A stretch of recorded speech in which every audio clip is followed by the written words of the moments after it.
Gary Crowley here with step 3 of lower back pain relief. So the first thing we're going to do is what I call your outer thigh release. And there's a muscle here called your vastus lateralis. It's the outer part of your quadricep. And basically what we're going to do is the press, hold, release technique on your outer quad. So you can, ideally I think sitting is probably the best. But along here, not the side of your leg, but just forward of the side of your leg, you're going to feel along here for any tender spots. And because it's a quadricep muscle, it gets used a lot, and it's very hard to stretch because you can't quite get at this. You can get at these, a little harder to get at this. So basically, you find a tender spot, hand-on-hand technique, press on those fingertips with your other hand, press, pull, release, repeat, repeat, repeat. When that tender spot lets go, move on to another one. If that tender spot is really stubborn, move on to another one for a little while. Then you come back to it. A lot of times you'll find it'll let go. So outer quad, outer thigh release. Side of leg release. This is the one everyone goes after when they're rolling on those rollers. It's your IT band. It runs all the way up your leg, and the muscle up here, it's a big tendon for this little muscle up here. So again, press, pull, release on this I find most effective. Find a tender spot, press with your other hand, press, pull, release, press, pull, release, press, pull, release. It'll let go. Sometimes you need to be a little patient, but you just need to work with it. It's a big area. Your brain just needs a little time sometimes. You just take your time, work with it. It'll let go. Especially if it's really stubborn though. And to do anyway, you also want to do your tennis ball press on the actual muscle that is right up here. It's this muscle right here that becomes your IT band. And at the very top of your hip, you'll find it. It's right here. If you lie on that, and you can get some good weight in that, because it's, and then you move your leg, whew, even on me, that's a pretty good one. I don't have back problems, but my goodness, that is tight. But there it goes, and there, just let go.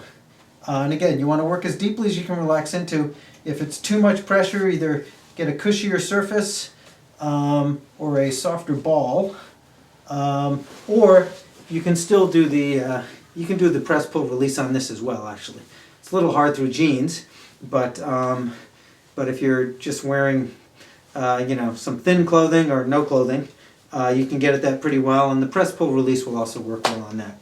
So, okay, we've done the outer thigh, we've done the side of leg. Now we got to do the tennis ball release of your hips. And as you might imagine, we're going to break out this tennis ball again. But and I recommend you do it on a carpeted floor.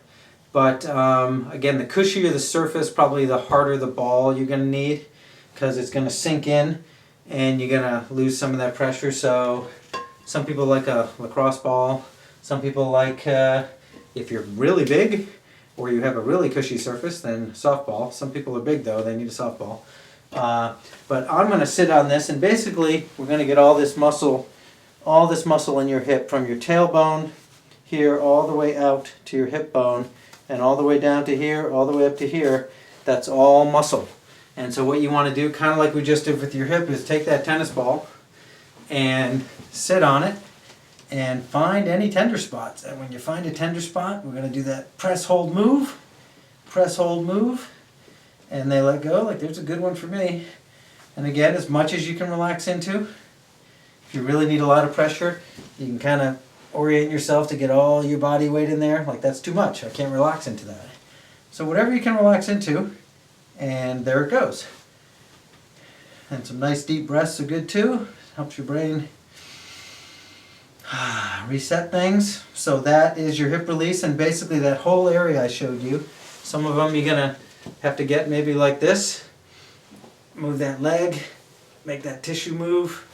And a lot of us have tight hips. We live in a culture where we sit in furniture all day. If we were living in huts squatting over a fire, our hips would all be released. But then of course we'd be living in huts squatting over a fire. So next thing we got here, hip stretch 1 and hip stretch 2. Okay, these are fantastic stretches. You cannot do these too much. Hip stretch 1, lie on your back, And basically here's what you're going to do. You're going to cross one leg over the other. And we're going to be stretching our butt, basically this side though. And the leg that is crossed, you take the arm side of the leg that's crossed, and you're going to shoot it over your shin. Same arm as the leg that's crossed, shoot it over your shin. Then you take this hand, pull it through, put it through the hole, and grab that forearm. And you can pull this toward you, and when you get a nice high grip on that, then you can just hang out and relax for 20-30 seconds. And you will feel this in your butt. You will feel this release your hips. And you cannot do this stretch too much. It's great. If you have back issues, you do this stretch. A lot of times this will just fix it. Now notice when I do this, I like to do it in one motion. I kind of pull this leg with this hand while I do that, so I can really shoot over.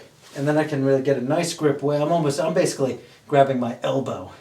Now you might only be able to do that, and that's fine. You might only be able to do that. And if that's where you are, that's fine, but you just over time.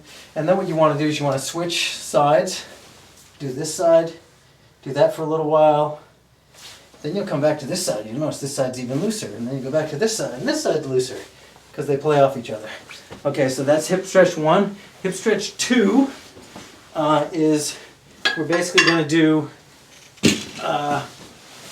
basically you put this leg at 90 degrees and this leg at 90 degrees. One in front, one in back. And you're going to lean forward over your shin bone, probably more toward your foot, but over your shin bone. You never want to feel it in your knee. If you feel it in your knee, that means you got to move your foot either up or down so that you don't. You never want to feel it in your knee. So just adjust your foot if you do. But as you lean forward, you will feel this in your butt. A lot of times you'll feel it here. And that is going to release all those muscles that are yanking, basically yanking on your low back and hips. So that's hip stretch 1, hip stretch 2. And lastly, we have the hamstring stretch. And I'm going to have to rearrange things here for 1 minute, so I'll meet you right back here in a second. Thanks. Okay, so I'm about to show you a really, really good hamstring stretch. Best hamstring stretch I've ever found.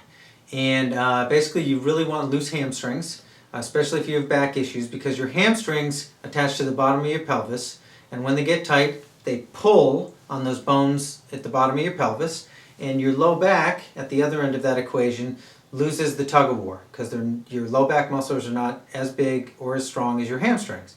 So if your hamstrings are loose, your low back can relax, and you generally don't have low back issues if everything else is free. So what we're going to do here is I'm going to have you, basically with the weight kind of in the balls of your feet, I'm going to have you just drop into a hamstring stretch. You might be here, it's fine. You want your legs straight, don't cheat, just to impress us. But just drop with your legs straight, drop into a hamstring stretch wherever that happens to be. And then when you feel the gentle stretch in here, I don't want you straining, when you feel, you're kind of at your max, then I want you to flex your quads, basically straighten your legs, flex your quads as hard as you can, and drop into the stretch even more. So basically, I'm here, well, I'm about here, and then I'm weighting the balls of my feet, and then I'm going to flex my quads and go down as hard as I can, and hold that for 5-10 seconds, and come back up, and then do it again, and you'll find you're flexing these as hard as you can is the key, because that tells your brain to let your hamstrings go, because these work off each other. Flex those, helps those let go, and basically I feel this all the way up my back.